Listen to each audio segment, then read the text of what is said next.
Look, when you buy a house in a planned community, you expect some rules. What you don't expect is Martha the Meter Williamson showing up at 7:15 a.m. on a Tuesday to inform you that your mailbox is exhibiting a 3.2-degree lean towards socialism. That's what my wife, Emily, told me our first week in Serenity Pines.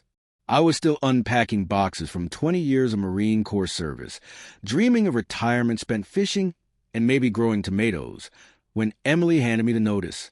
It wasn't paper. It was parchment with a wax seal. I kid you not. Actual sealing wax with the HOA logo pressed into it. Violation 14G, Emily read, her voice that particular mix of amusement and rage I'd come to recognize over 22 years of marriage. Mailbox posture must reflect community uprightness standards. Non-compliance fine, $75 for degree of deviation. I stared at the mailbox. It looked perfectly upright to me. But then again, after 2 decades of Marine Corps inspections, everything looked a little crooked. You're telling me, I said slowly, that Martha Williamson, the woman with the peacock topiary shaped like former presidents, measured our mailbox's political alignment? With a protractor, Emily confirmed. She showed me the photos. Thus began what we'd later call the Great Serenity Pines Uprising, Operation Garden Freedom, or, as the local news dubbed it, Lawnmower Gate. Chapter 1, Martha's Manifesto. Martha Williamson wasn't just HOA president.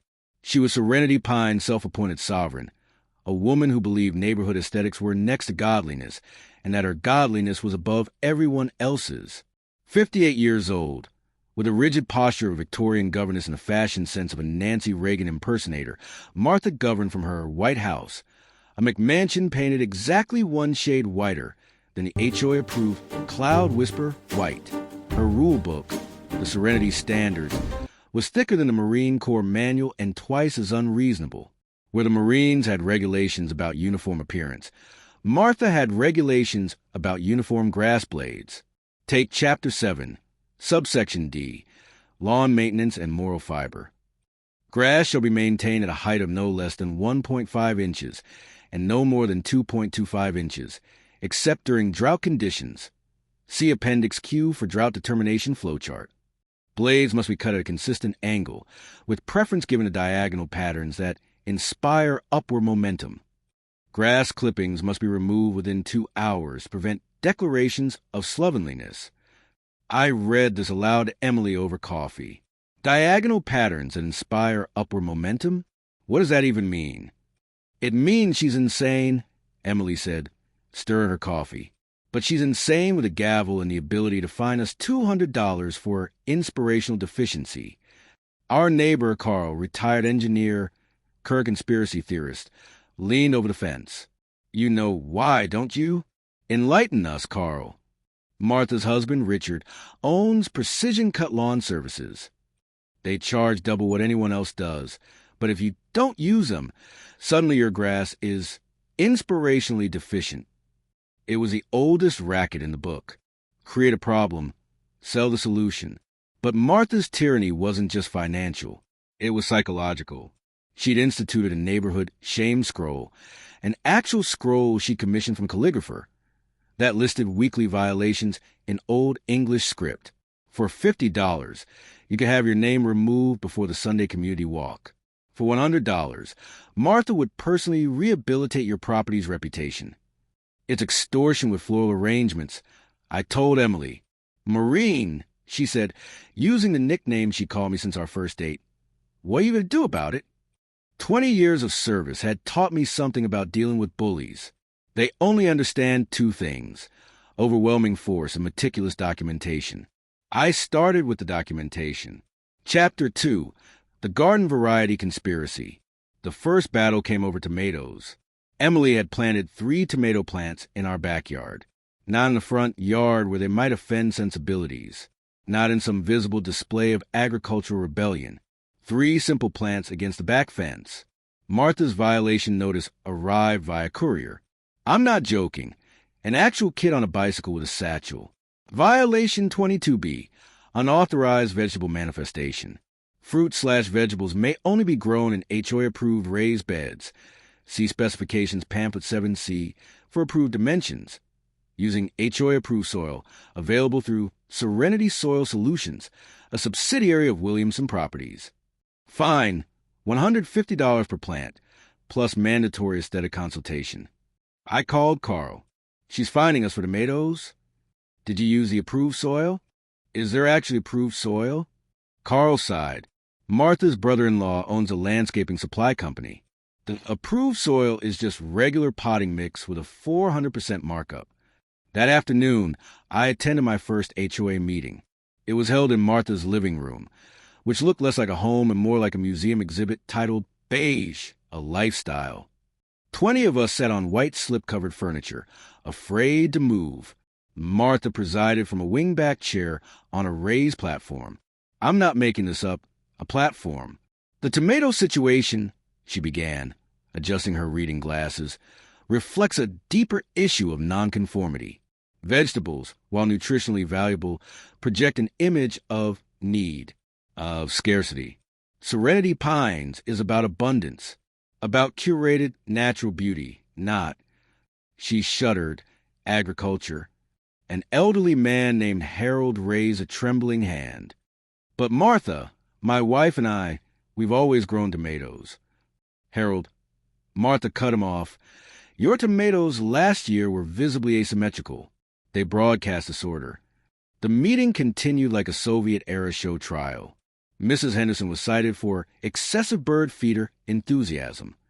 The Millers were fined because their welcome mat said hello instead of the approved welcome. I raised my hand. Martha, where in the bylaws does it specify mat messaging? She smiled, the kind of smile a snake might give a mouse. Section 45, subparagraph H. Front entrance accoutrements must reflect Serenity Pines' ethos of warm but not effusive hospitality. Hello is effusive. Welcome is appropriately measured. I looked around the room. 20 homeowners, all professionals, doctors, engineers, teachers, sitting in terrified silence, being lectured about welcome mat semantics. That's when I noticed something. Every time someone questioned Martha, she'd reference the committee's decision. But there was no committee. There was just Martha. After the meeting, I approached her.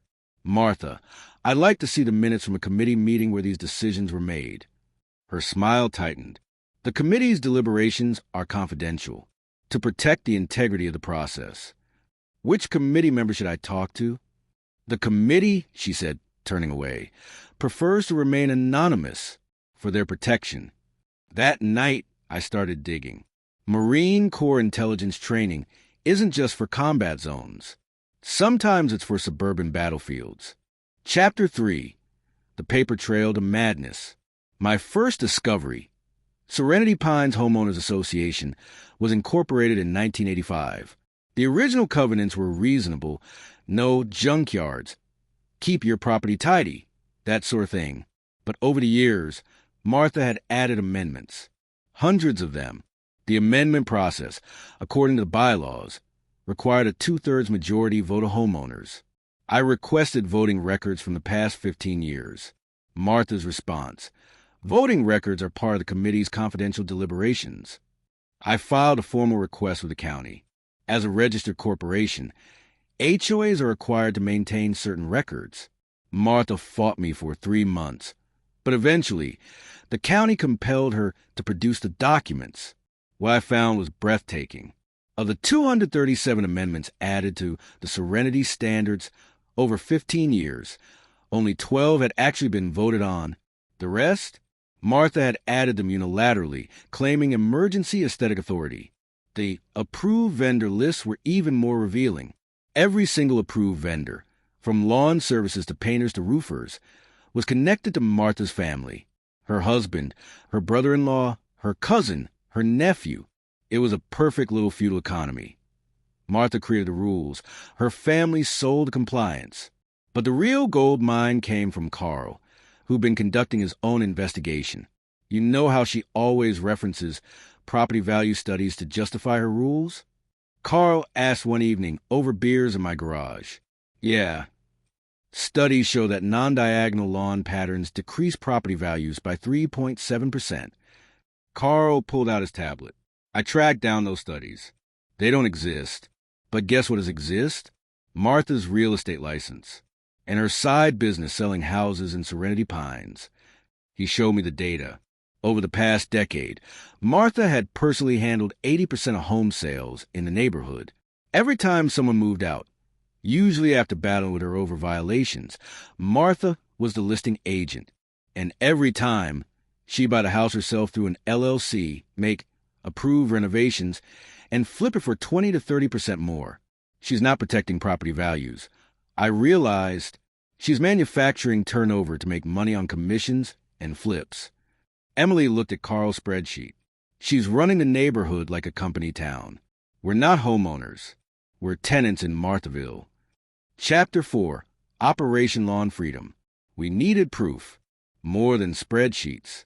We needed what the Marines call irrefutable battlefield evidence. I recruited allies, not through some dramatic speech, but over backyard fences and at mailboxes. There was Harold, the tomato grower, who'd paid over $4,000 in fines and consultation fees in 2 years. The Chun family, fined for having a two-ethnic garden their crime, planting bok choy. Mrs. Henderson, whose excessive bird feeder enthusiasm citation came after she refused to buy birdseed from Martha's nephew's approved wildlife nourishment company. We formed what Carl called the Underground Garden Committee. Our first act of rebellion was beautiful in its simplicity. We all planted one unauthorized plant, not tomatoes, something bolder. I planted lavender, not in the approved raised bed, right in the front yard. The horror. Harold planted zucchini. The Chens planted actual bamboo, which yes spreads, but the point was made. Mrs. Henderson didn't just add another bird feeder. She added 7, and painted them rainbow colors. The violation notices flooded in. Martha's wax-sealed parchment rained down upon Serenity Pines, like some absurd medieval tax decree. We didn't pay them. Instead, we requested hearings. Every single one. Martha's Compliance Tribunal was a masterpiece of bureaucratic theater, held in her living room, with Martha as judge, jury, and executioner. Her evidence was always the same. Photographed from angles that made violations look worse, printouts of studies from websites she'd apparently created herself, and a clipboard with a running tally of our community integrity scores. At my hearing for the lavender, Martha presented her case. Lavender, she announced, while fragrant, attracts bees. Bees represent uncontrolled natural processes. Furthermore, purple is not among the approved Serenity Pines color palette. I brought my own evidence. Martha, your own garden has wisteria, which also attracts bees, and it's purple. My wisteria, she said icily, is a historical varietal approved by the committee in 2003. Your lavender is French. The absurdity was the point. She wasn't just enforcing rules. She was demonstrating power. After 6 hearings, we amassed hours of recordings. California is a 2-party consent state, so we'd announced we were recording. Martha's flustered reactions were priceless, and a mountain of contradictory rulings. Then came the breakthrough. Chapter 5, The Platform Incident. Martha's raised platform in her living room, the throne from which she dispensed aesthetic justice. It bothered me. Not just the arrogance, but the construction. I'm no contractor, but 20 years in the Marines teaches you to notice things, like how that platform seemed new, and how Martha's house, unlike every other house in Serenity Pines, had a sunroom that definitely wasn't in the original plans. I pulled the building permits for Martha's property from the county website. There were none. Not for the platform. Not for the sunroom. Not for the massive fountain in her backyard shaped like Neptune judging lesser mortals. Martha, the queen of permits and approvals, had built an entire wing of her house without a single permit. But even better was what Carl discovered in the HOA's financial records, which Martha had been forced to release after we threatened legal action. Look at this, Carl said, pointing at a line item. Community Beautification Fund, $2,500 monthly expenditure. What's that pay for? According to the records, professional landscaping services for common areas. But we don't have professional landscaping, Emily said. We all pay teenagers to mow the common areas. Exactly, Carl said. But look where the money goes. Williamson Properties Management. Martha was paying herself $2,500 a month to landscape common areas that were already being maintained by residents. That's when we found the smoking gun, or rather, the smoking sprinkler. Chapter 12 of the Serenity Standards required all homes to install water-conserving irrigation systems from Aquaflow Solutions, Martha's brother-in-law's company. Cost, $8,000 minimum. Harold, who'd been an engineer for 40 years, looked at the system specifications. This isn't water-conserving, he said. This is 1980s technology. It uses 40% more water than standard systems. We tested it. We measured water usage. We had experts write reports. Martha wasn't just running a racket. She was mandating environmentally harmful systems to enrich her family. That's when we went from defense to offense. Chapter 6, the Board Rebellion. The Serenity Pines HOA had a board, 5 members. But for years, they'd been rubber stamps. Until we recruited Linda. Linda was a retired corporate lawyer who'd moved in 6 months earlier and immediately been fined for having too assertive exterior lighting. She'd been quietly researching HOA law ever since. Here's the thing. Linda told our growing resistance group, now meeting in rotating backyards like some suburban French resistance. California Civil Code 5200 through 5300, the Davis-Sterling Act. It gives homeowners rights, real rights. She laid out the plan. First, demand a proper election. The board positions hadn't been contested in a decade. Second, run candidates. Linda would run for president. I'd run for architectural committee. Harold for landscaping. Third, expose the financials. Not just to our neighborhood, but to everyone. We printed newsletters, not emails, actual paper newsletters delivered to every door, with charts and photographs and quotes from Martha's hearings. Did you know your community beautification fund pays Martha's family $30,000 a year for landscaping that does exist? Did you know the proved irrigation system wastes enough water annually to fill an Olympic pool? Did you know Martha has built without permits what she would fine you $10,000 for? Martha fought back. Oh, how she fought. Violation notices became daily. My lavender was now creating a visual disturbance. Harold's zucchini were exhibiting aggressive growth patterns. The Chen's bamboo was displaying cultural insensitivity. She called an emergency board meeting to ban divisive literature distribution. We showed up with 20 homeowners, and Linda cited the relevant laws, and we recorded everything. The turning point came when Martha tried to have me fined for militaristic demeanor. It's the way he stands, she told the board. It's intimidating. It doesn't reflect Serenity Pines' ethos of gentle coexistence. Linda didn't even smile. Martha, are you fining a retired Marine for standing with proper posture? It's the principle. The principle, Linda cut her off, is that you're abusing your authority, and we have the votes to stop you. The election was scheduled for the first Sunday in May. Martha campaigned like a politician facing revolution, which she was. She hosted community harmony teas, where she served tiny sandwiches and explained why oversight was really oppression. She mailed glossy brochures showing Serenity Pines' perfect property values growth under her leadership. She even hired a PR consultant who suggested she soften her image. The result was Martha wearing pastels and trying to smile in a way that looked like she was tasting something sour. We campaigned with facts, spreadsheets, photographs, comparisons between what we paid and what we got. Election day arrived. Martha insisted on paper ballots, counted in her living room. We insisted on observers. The compromise was a locked ballot box, open in the community clubhouse with everyone watching. When the votes were counted, Martha lost every position. Linda became president. I headed the architectural committee. Harold got landscaping. Martha sat perfectly still as the results were announced, her face a mask of calm that didn't reach her eyes. The community has spoken, she said, standing. I will, of course, facilitate a smooth transition. We thought we'd won. We had no idea Martha was just switching battlefields. Chapter 7. The Great Garden Gate Conspiracy. 2 weeks after the election, the notices started appearing. Not from the HOA. From the city. Code violations. Dozens of them. My lavender was suddenly creating a fire hazard. Harold zucchini were violating setback requirements. The Chen's bamboo was an invasive species threatening city property. Every single member of our resistance group received city code violations within a 3-day period. It's Martha, Carl said. She's friend with someone at city planning. We checked. Martha's college roommate was the head of the city's code compliance department. Linda filed public records requests. The violations had all been submitted by concerned citizen reports. The reports were anonymous, but the language was unmistakably Martha's.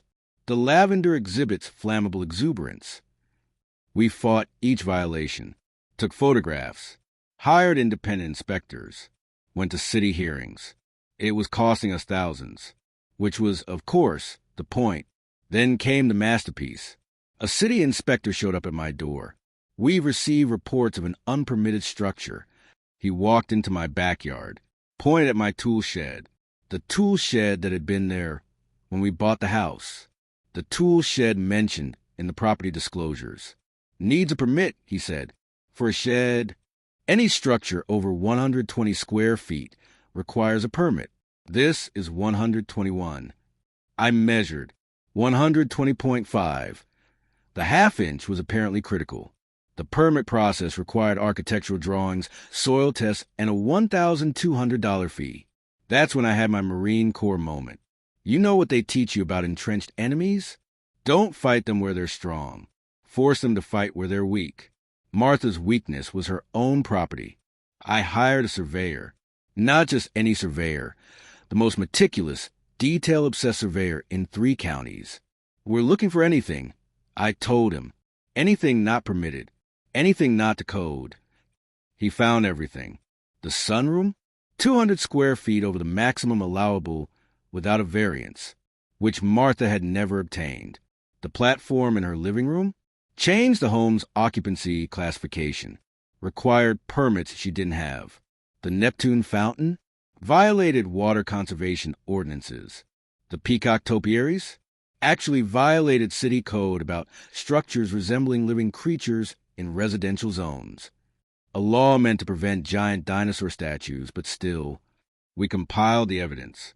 Not to use against her. To show her we could. Linda arranged a meeting. At a neutral location, a coffee shop. Martha arrived wearing what I can only describe as casual intimidation. Designer athleisure, where that probably cost more than my first car. I assume, she said, not sitting, this is about the unfortunate city misunderstanding. It's about mutually assured destruction, Linda said, sliding a folder across the table. Martha opened it, flipped through the pages. Surveyor reports, photographs, code citations. Her face didn't change, but her knuckles went white around the folder. You built a sunroom without permits, Linda said calmly. The fines alone would be tens of thousands, not to mention having to remove it. Martha closed the folder. What do you want? First, I said, you call off your city contacts. All the violations disappear. Second, Linda added, you resign from all HOA committees permanently. Third, Harold said, we'd brought him for moral support. You refund every fine you levy without proper committee approval. Every consultation fee. Every penny. Martha laughed. It wasn't a pleasant sound. You can't prove. We have bank records, Linda said. We have testimony. We have 15 years of committee minutes that don't exist. We go to the DA with this. It's not just fines. It's fraud. Silence. The coffee shop's espresso machine hissed like a disappointed cat. Fine, Martha said finally, but the election stands. You won fair and square. She stood to leave. One more thing, I said. The tool shed. She turned, eyebrow arched. I want it permitted. Officially. With your help. Why would I help you? Because, I said, every time you look at that shed, you'll remember you didn't win. Martha's smile was thin and sharp. The shed is 121 square feet. The permit requires it be 120 or less. I'm aware. So you'll have to remove it or rebuild it. Or, I said, I could apply for a variance, which requires HOA approval, which you could help expedite. Understanding dawned in her eyes. She would have to help me get permission for something she tried to use against me. Marines, she said, almost admiringly. You never quit, do you? Not when there's justice to be served, I said. Epilogue, a new serenity. Martha resigned next day. Her letter was a masterpiece of non-apology, citing a desire to spend more time with family and explore new horizons. Her family sold their landscaping and irrigation businesses within 6 months. The Serenity standards were rewritten by actual homeowners, at actual public meetings, with actual votes. The new rules fit on 3 pages. Basically, don't be a jerk, mow your lawn sometimes, and for God's sake, grow whatever vegetables you want. My tool shed got its variance. It's 121 square feet of permitted glory. I painted it lavender. Harold grows tomatoes, zucchini, and now pumpkins, so large they should probably require their own permit. The Chen's bamboo is thriving, contained in beautiful planters. Mrs. Henderson's bird feeders are a rainbow spectacle that actually increase bird diversity in the neighborhood. And Martha, she moved to a gated community with even stricter rules. Last I heard, she's leading the charge to ban garden gnomes for promoting unrealistic height expectations. Sometimes on my morning walk, I pass her old house. The new owners painted it a cheerful yellow, not an approved color, but they asked for forgiveness instead of permission. They have a vegetable garden in the front yard and a welcome mat that says, "Howdy," the most effusive greeting imaginable. Emily and I sit on our porch most evenings watching the neighborhood. Kids play in yards that don't have to be perfectly manicured. People plant flowers because they like them, not because they're approved. The only measuring tapes are for DIY projects. Maureen, Emily said recently, squeezing my hand, "You won the war." Not just me, I said. We all did. Because that's the thing about bullies, whether they're on battlefields or in suburban neighborhoods. They count on isolation, on making you think you're alone. But when you realize you're not, when you find your allies, when you stand together, that's when the tyranny ends. And sometimes, if you're lucky, you get a really good tomato out of the deal.